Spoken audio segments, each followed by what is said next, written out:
Now to the damning report that has branded English cricket as racist, sexist and elitist and has told the sport it must reform now.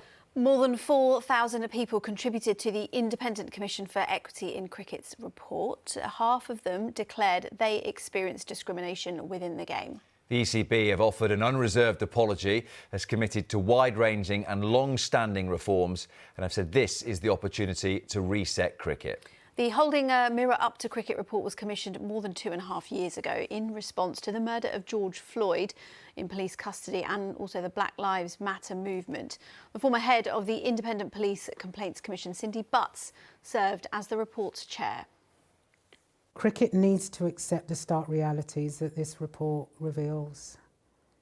And I think if it does that, and I'm hopeful that it will, I think there are many people within cricket who work hard, who want to see positive change. I think if it takes the opportunities that this report represents, I think it can get to where it wants to be, which is to be inclusive and to be a sport for all. Well, let's get more analysis on this and head live to Lords and speak to our reporter James Cole. Morning to you, James. A damning report, more than 300 pages worth of detail, but what are the key points?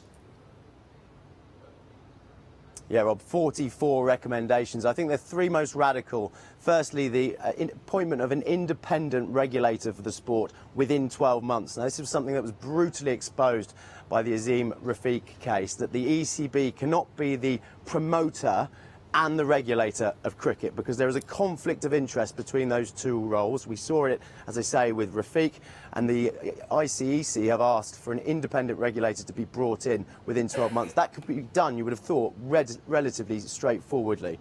Related to that, they also say the complaints procedure is not fit for purpose. That needs to be overhauled. Now, second point, I think, most radical suggestion, recommendation, is the complete overhaul as well of the women's professional pay structure. They want equal pay for women in the domestic game on average by 2029 and internationally by 2030.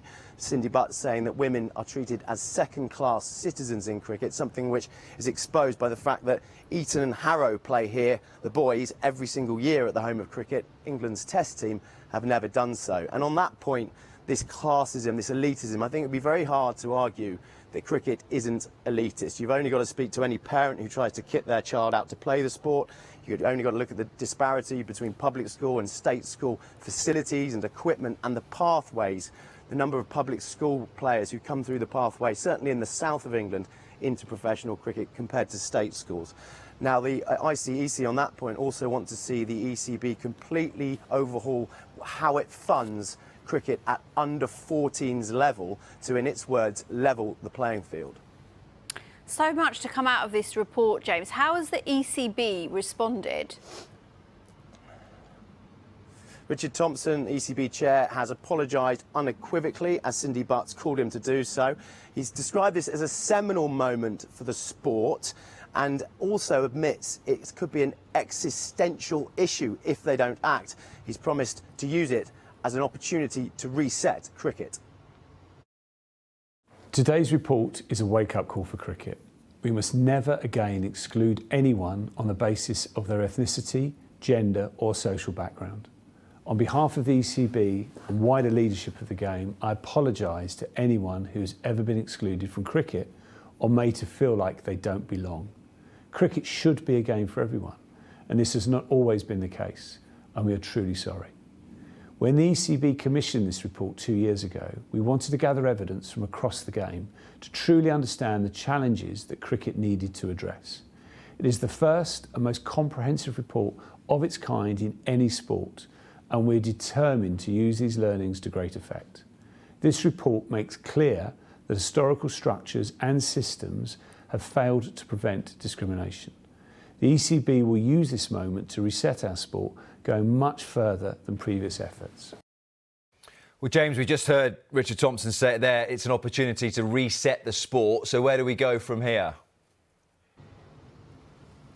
Well, they'll have 3 months, they say. They're going to consult and draw up an action plan. But this executive are going to be judged on action, not action plans. And I think what is key now is that everyone accepts the recommendations, everyone accepts the findings in the corridors of power around cricket, in the game domestically and at elite level. For culture change to happen, everyone needs to accept that this is true, it is a fact, and we must now battle it, we must take it on head on.